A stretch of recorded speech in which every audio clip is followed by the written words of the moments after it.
Over to the hydro very, very briefly before we say goodbye to you on BBC One. Then we're switching for BBC Two. Lots of drama there yesterday in the men's team final gymnastics, but also today in the men's individual final. So let's hand you to Matt Baker, who's with Beth Tweddle. Good afternoon to you, Matt. Very good afternoon indeed, Jason. Yes, we're just waiting the arrival of the gymnasts for this men's all-around competition. And Beth, there is real kudos, isn't there, with this final? There is, and there's so much talent out there. I mean, I've just been looking through the start order. We've got people that have won silver medals all around in the World Championships and Olympic medals. So, yeah, it's going to be great. Just to put it in perspective from a home nation's point of view, of the 24 gymnasts that are competing, 8 of them are from the home nation, 7 of which have qualified in the top 10, and that is without Sam Oldham, who took a very tough landing there. But all eyes will be on Max Whitlock. Now, yesterday in the qualifications, he scored a 90 plus, which is a phenomenal score. I mean, it's a very exclusive club, that 90, isn't it? Every male gymnast that does the all-around, they want to break that 90 mark. That means they've got to get an average of 15 on each piece, which is incredibly difficult to do. But Max was 4 marks ahead of the rest of the field. And, well, the gymnast that he was ahead of was very close to that 90 as well. And the gymnast that's just come up from junior ranks. Now, this is Niall Wilson, and what a performance he has had here in Glasgow. Do you know what? It's very difficult to make that step from sort of junior levels to senior levels, but he stepped up to the mark. He loves performing in this atmosphere, and you could really tell he was thriving off it yesterday. Frank Baines is another one who's competing for Scotland, who's come up through those junior ranks. We've also got Dan Keatings to keep an eye on, and also Dan Purvis. Who's your money on here, Beth?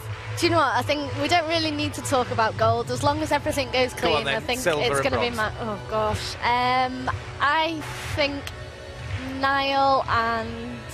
Oh, I don't know. I can't even say. I'm going to say Keatings and Wilson. I'll go Purvis and Wilson then. All right then. All right then. Well, listen, join us very shortly as the gymnasts work their way around 6 pieces of apparatus. But for now, we will bounce back to you across at Pacific Quay. We can't wait. Join us very shortly. Brilliantly done, Matt. Thank you very much indeed. Very non-committal there from Beth Tweddle. I suppose the big question this afternoon, as Matt says, is can anyone stop Max Whitlock? So we'll find out over on BBC Two. Switch over now and join us for the men's individual final from the hydro. But from all of us here, bye for now. And look at that for Max Whitlock, 31.322. That translates into real super world class if he can keep it up. Daniel Keatings in second now. Wilson doing very well in third place. And Daniel Purvis, after the pummel problem, is in 4th at the moment. But look at Clinton Purnell in 5th place. What was my prediction? Yeah, all right. It's only 2 pieces in. We've still got time yet. We've still got time.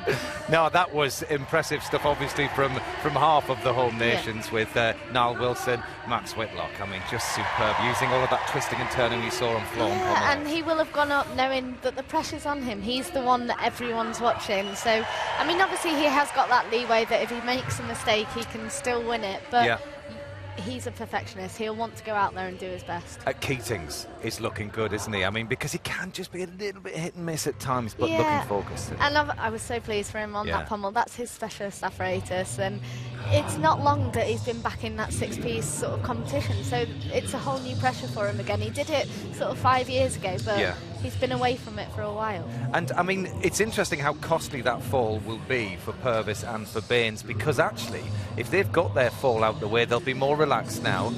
And obviously there's more of a fight and a fire in there, and it doesn't have to put pressure on the likes of Wilson Keatings to keep clean. Yeah, different gymnasts will take it different ways. Some of them will say, do you know what, I've had a fall, I've got nothing to lose now, let's just go give it my all. Yeah. Whereas Max and that will obviously be looking at that and thinking, some will go, oh, I can relax a bit because they've had their fall, but some will, to be honest, they won't even have noticed what's going on with the rest of their competitors. Yeah, and Purvis, British champion on rings, so the next piece of apparatus is good for him, but for the younger gymnasts, you know, this is where they could struggle because it is a strong man's event. Yeah, I mean, typically British gymnasts aren't known for being that strong, but I mean, Niall, he could bring a few points back in here, and obviously Max has upgraded his rings, so do you know what, it's still all to play for. I would not... That order is not your order just yet. And, well, no, but this is why there is such kudos, isn't there, for the all-around competition, because not only is it one after another, but when you look at the difference in apparatus to be able to, you know, command it from a physical point of view. I think that's the difference. When you're working around this all-around, you'll see those individual rankings, but each gymnast has their own speciality, so it really is a story of what could have been for Sam Oldham, because you know, you get the thought that it was his year. He was looking sharp and he just wanted to be in this final so badly. Yeah, I'd seen him in training and he'd really stepped up to form and he was looking in great shape. So it is devastating for him, and you can see him in the stands. He's obviously cheering on his teammates, but to be honest, he's just fed up. And as is Lewis Smith, who will also be in the pommel horse final, which is to come tomorrow, I think, yes.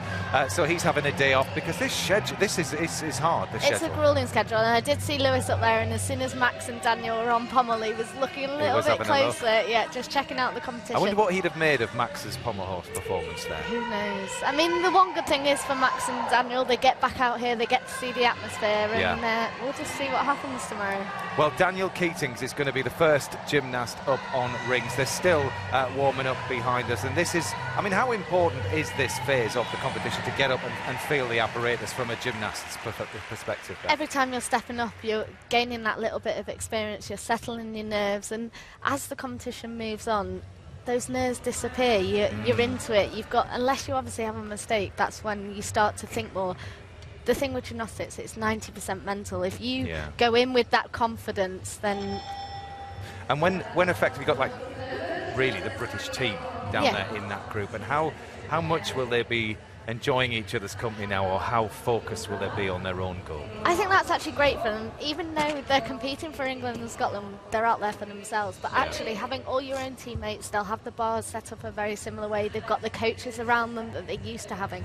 So that'll keep them settled as well. And you can always see Max is always very close to Scott, and they don't really talk that much. I've been watching them as they go round, but I think just having them near each other, they just settle each other down.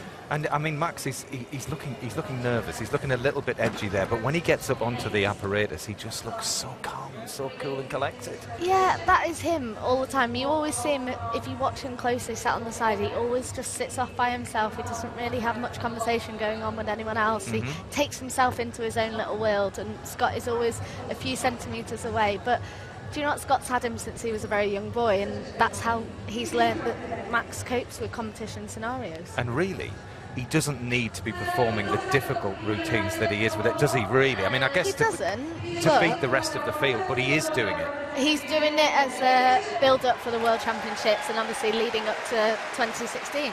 Well, here we go then, with the third rotation, this David Bishop from New Zealand.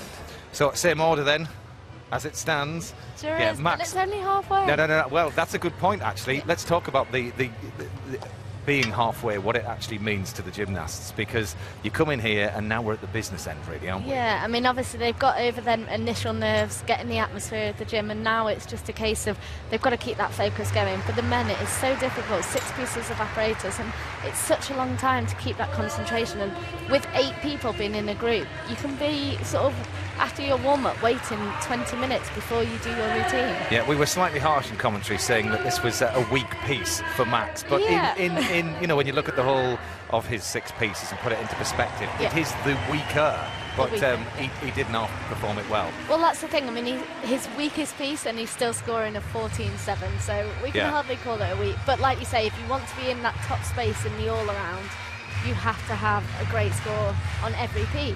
Yeah, and again, I mean, you just look at his style. I mean, it's incredibly strenuous, obviously, this piece of apparatus, but how he makes it look so effortless. That's the one thing about Max. There's every skill he does, it might not have necessarily the highest difficulty on rings, but there's nothing for the judges to deduct from, so his execution value is really high, and obviously that's great for him. He can keep building that difficulty and just hopefully keep the execution as well. And one thing that we're not seeing on these score captions is exactly that point, the difficulty and the execution. So just give everybody an idea of how the scoring does work. So basically you get 2 scores. One is your difficulty value, how many elements are you putting in, how difficult is each element, and then you've got the execution, which comes from 10 and gradually will work its way down. If you fall over, you lose a whole mark, and then the 2 scores are put together. Yeah, and in the construction of a routine, because these are not set pieces, everybody's not doing the same thing. It's up to you, really, isn't it, what you want to include? Yeah, I mean, mainly the coaches will come up with your routines, but the gymnasts will have an input. They'll say, do you know what, I really like this, or I don't like this, but they'll work to the code. Like with Max, who was saying on floor, he's such a great twister, so they've decided to really play the code with that. And some gymnasts even have their own move, don't they? Some of us might, yeah. So yeah, we can see obviously Max, well, he's well ahead halfway around, almost 2 marks clear of Keatings, and Wilson there in third. And just a word on Niall Wilson, how he's managing to keep his... I mean, he looks, I said there, he looked unaffected by what's going on around him. Those routines are unbelievable. I mean, we saw him at the Junior Europeans, but that was such a different atmosphere. He was the top dog going into it, whereas this now, he's the underdog, but do you know what? He's keep holding his own completely. And Clinton Pennell, I mean, he's definitely worth a mention, because he was key, wasn't he, to Wales in the team performance. But for him, I mean, he's doing a brilliant individual performance. Yeah, he's had a fabulous competition, and do you know what? It'll be great for him to be up there in the same group as Daniel Keatings, Max, and he'll gain valuable experience for that. But he's holding his own in that group. I mean, obviously, he's just done a great rings routine. Yeah. So, and we'll see him again in the rings final. It's great for Welsh gymnastics to be seen at this competition. Yeah, and I think even, you know, when we look at the World Championships and the European Championships, you only really ever get 2 gymnasts in a final, don't you, from the whole of the home nations, you know, from Team GB's perspective. But like you say, to come here and have 3 gymnasts that are allowed per country here, so we're looking at the potential of 3 English, even though Sam Oldham obviously didn't make it because he's in the stands. You've got 3 Scots, and then you've got 3 lads from Wales as well. And that's great for us. I mean, obviously with the World Championships being here next year, it's a great test event for them all, and the national system will be able to see how they're going. So we can see here Niall Wilson will be first up. That won't bother him at all, because we saw him go first out in the team final, and he absolutely, you know, he indulged in that. And then Max Whitlock, Clinton Pennell, who we're just talking about, Luke Wadsworth, not doing bad at all. Tsukahara, we've been surprised a little bit by his performance. Dan Purvis as well will be using everything he can to get back. Frank Baines as well. Daniel Keatings. But from a rings perspective, just one more time on rings, because for Great Britain it has been a really weak piece. But looking at Frank Baines, looking at Niall Wilson now, we've got real hope, haven't we? Yeah, we're definitely building, and I think British Gymnastics have targeted rings and thought, you know what, this is our 1 week piece, how can we improve it? And they've really been working hard, and you can see that with the juniors coming through. And what can we expect on vault from... Well, Max, we know, has been working on this new vault, hasn't he? Max has got this triple twisting Yurchenko. Not many people do it in the world, and you could see how pleased he was to sort of debut it yesterday. But they're all going to be coming out with a sort of 2.5 twist. Keatings has got a slightly lower difficulty on vault. He's only doing a double twist, or he did in qualification. But it's clean and solid, so there's nothing for the judges to take. And will that be enough, do you think, for Keatings to stay ahead of Niall Wilson? Yeah, I mean, he's still got that advantage at the minute of, I think it's about a full mark. So it's going to be, I think, a battle between those 2 at the minute for the second And spot. how will Keatings be feeling halfway around? I think he'll be pleased with his performance, and he knows he's got that experience to just keep that focus and not let himself get too giddy and think, I'm nearly there, I'm nearly there. He's got to hold himself back and say, I've still got 3 apparatus. And obviously Volt, he'll be happy with, and P-bars is one of his strongest. I think he had one of those reality checks yesterday in the team final on parallel bars when he did his double pike dismount and just went a little bit too much. And the routine was superb, and then he literally did the dismount, maybe a slight lack of concentration, and fell over. Yeah, got to brace ourselves here, Beth, because the slow motion waves coming round, we don't want to let it down.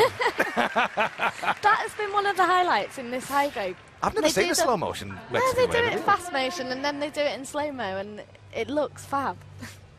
I'm just looking down now. I just saw Max nice and gently warming up there, and this is the key with vault, because it's all over in the blink of an eye. How do you prepare for something like vault? I think for the gymnasts, it's one of your favourite pieces because it is over so quickly, and you know it. There doesn't tend to be the problems with vault that you maybe have with the other apparatus. Yeah. Well, Niall Wilson is at the end of the runway. He's just making sure that everything is right. Scott Hand just putting the board in place. He's set. We are set for the 4th piece of apparatus from 6. You can see that little scoreboard to his right-hand side, 5.6. So that's the difficulty then for England. Niall Wilson currently in 3rd position in this men's all-around final. Now, can he keep the consistency? 2.5 twists, a little bit deep on the landing, and just to make sure he collected his feet. Very good vault from Niall. Yes, he just looked a little bit tired today on that, didn't he? He really had to dig deep, get those heels over fast, wrap it in. The men's individual title has already been decided in spectacular style. Well, here we go then, with the men's individual all-around final.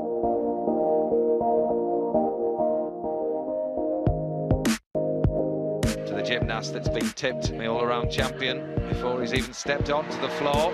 Superb. Max Whitlock starting his all-around competition in exactly the way he would have wanted.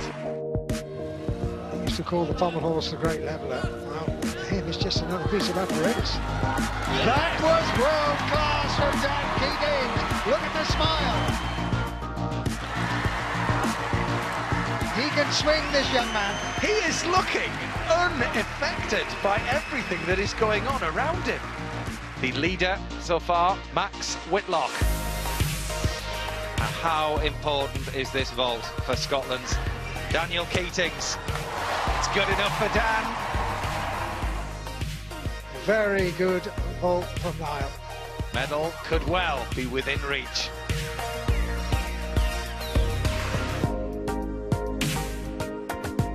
What he really is, focused. He is looking so classy.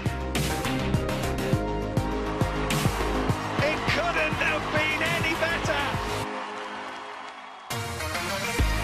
Yes, he says.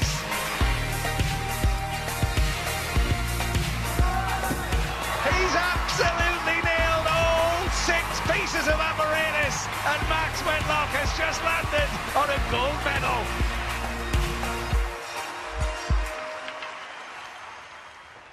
So gold to England's Max Whitlock, silver for Scotland's Dan Keatings, and bronze went to Niall Wilson of England. And down at the Hydro for us, there to reflect on that and to look ahead to the women's all-around competition is former Commonwealth and world champion Beth Tweddle, and a man who could tumble in his time, Matt Baker.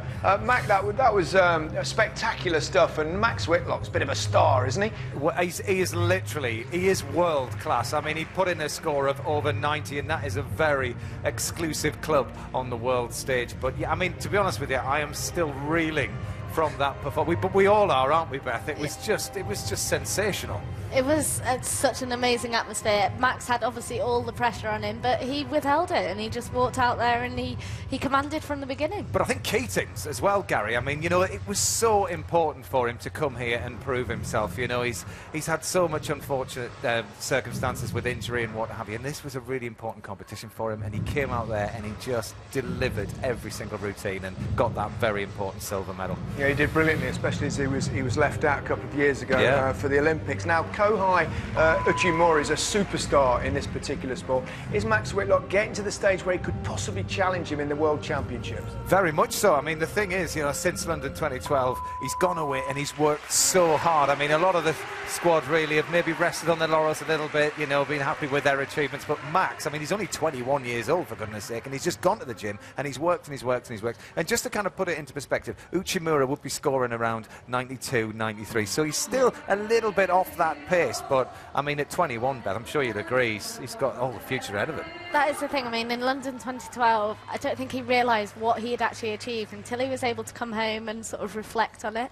And between himself and his coach, Scott, they do have sort of a very sort of planned out action plan, and they don't really tell everyone else what's going on, but they know in the back of their minds every step is counting, and they tried a lot of new stuff here in preparation for the World Championships later this year, and then obviously looking ahead to Rio 2016. Beth, the women are in action in a little while. They're pretty strong as well. Can they emulate the men?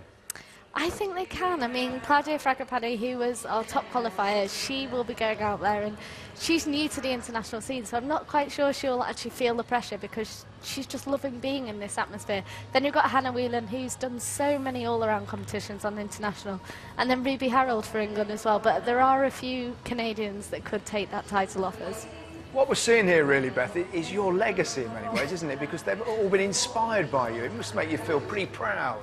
Yeah, I mean, do you know what? The generation before me started to make finals. I then made the medal and made it possible and showed the younger generation with a lot of hard work and determination and that goal in focus that you could achieve it. And now they're taking it on, and I'm so glad that I can sort of sit behind the scenes and let them take over. Well, it's very important, isn't it, Matt, in a sport, if you've got people that are being successful, you know, youngsters want to go out there and copy them and be like them. There is no doubt about it, and really that within that British team you've got so many world finalists, world medalists, Olympic medalists, and just to walk into the gym and have those people around you now, and the older lads, they're getting involved in the coaching, so for the juniors that are coming through, and honestly, when I tell you, the juniors, the quality of those lads is out of this world. Niall Wilson is a very good example of that, because he's literally been up in the senior ranks for a couple of weeks. And here he is. I mean, he posted a near 87 in qualification. So, and Frank Baines as well, he's come up through the juniors. It is just so exciting. Honestly, I cannot wait for the next few years. No, we're certainly looking forward to coming back to you later for the women's event. And thank you both for now.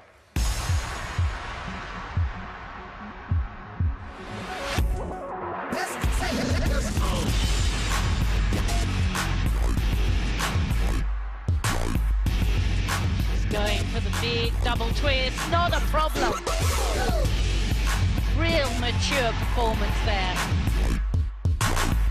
Cracking routine from her.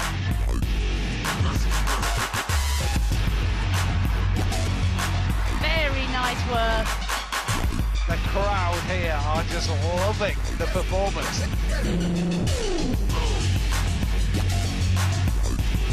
Absolutely first class.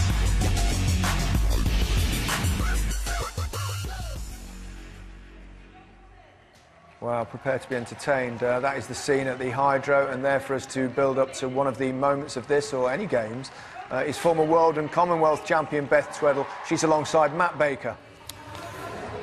And what a story has been unfolding here. Ruby Harold, who qualified in third, is now leading the field here. There's 2 more pieces of apparatus to go, so it's England 1 and 2 at the moment. Ruby Harold, Claudia Fragapane, and then we have got the Canadian Elizabeth Black in third. We'll have a look at the standings and show you exactly how things lie at the moment. So yes, you can see Ruby Harold leading the field, Claudia Fragapane, Elizabeth Black, Elizabeth Beddoe for Wales in fourth. What a performance from her. You can see Hannah Whelan down there in sixth, and really she hasn't given away that many deductions, has she, Hannah? So it just goes to show how tight this competition is. Yeah, I mean, the difference between sort of first and sixth, it's not a lot, and No. Hannah's 2 strongest pieces are the 2 pieces still to come, so that's where she'll start to make the difference up. But Ruby has gone out there, stamped her mark and said, I'm here to compete, and then Fragapane, her usual consistent self, so let's just, fingers crossed, they can keep it going. Well, this is the thing, because Claudia is up first on beam, and she has got a very, very difficult routine indeed. She has. I mean, she's got the standing full twist right near the end of her routine. She performed it superbly yesterday and helped that team to the goal, but who knows what's going to happen today.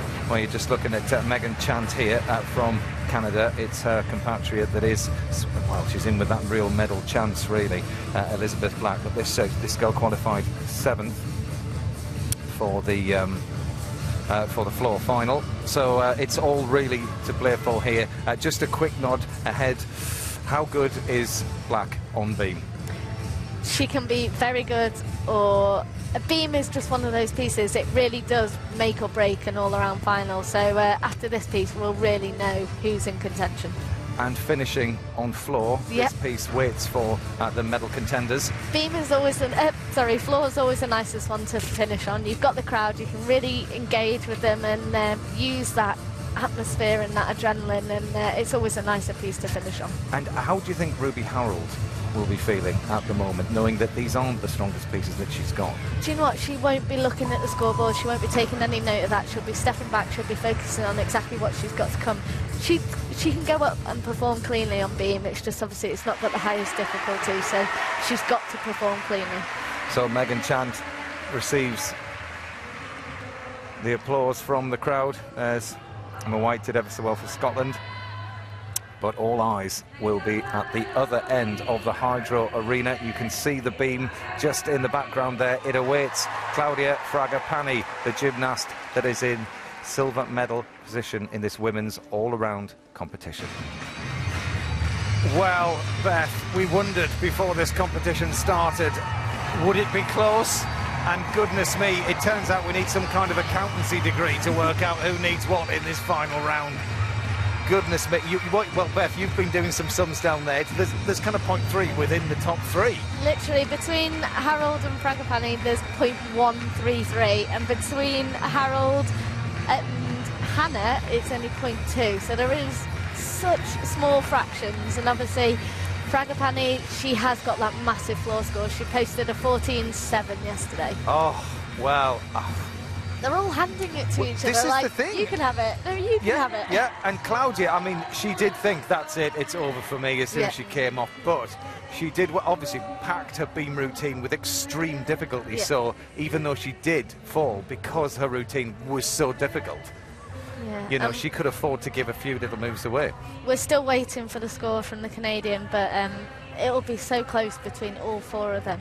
She literally went for that wobble, the foot slipped, but she did everything to save it.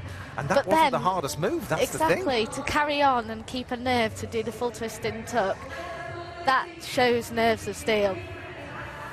Nerves of steel that are going to be needed on the last piece of apparatus, but she's got a good floor, hasn't she, Fragapane? She has. She's got an incredible floor. She posted a 14.7 yesterday, which was nearly a whole mark in front of her two English teammates. Oh, well, there we are. Look, it looks good. It looks good going into this final piece, doesn't it? So Ruby Harold with Claudia Fragapane, Elizabeth Black there in third.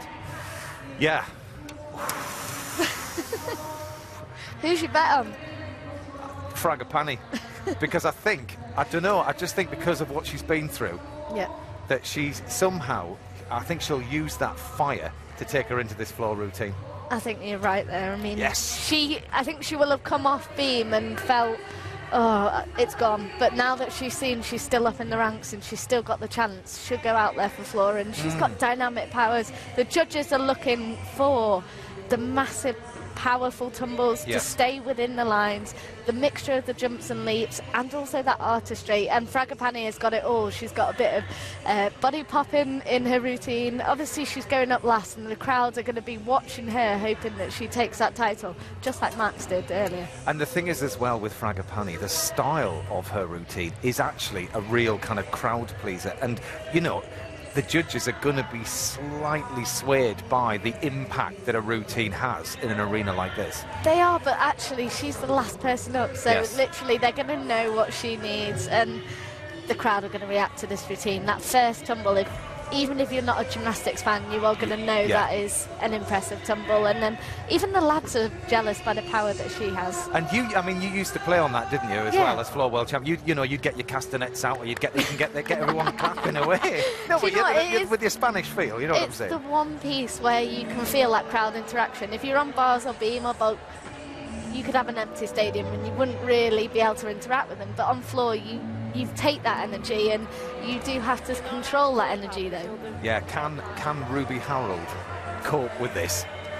I think she can. She's done it at major championships before. She's been in world finals, she's been in European finals, but obviously we'll just have to see. And Hannah isn't experienced all around. So between all four of them, there is literally 0.3, so it's anyone's. And she could creep back up there as well, could Hannah? Absolutely. And to have 3 of our English girls out of the 4 in medal contention, I mean, that would never have sort of happened a few years ago. So it's great for British gymnastics, and obviously Lizzie Beddoe and Wales have got a great standing here as well. Well, listen, don't go anywhere. This is the final piece of apparatus in the women's all-around competition. What a final piece it's set to be. This Kristen Beckett from South Africa.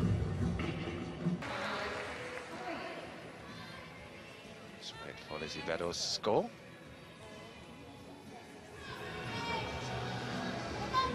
Ruby is waiting and waiting and waiting. And see the girls with their medals there.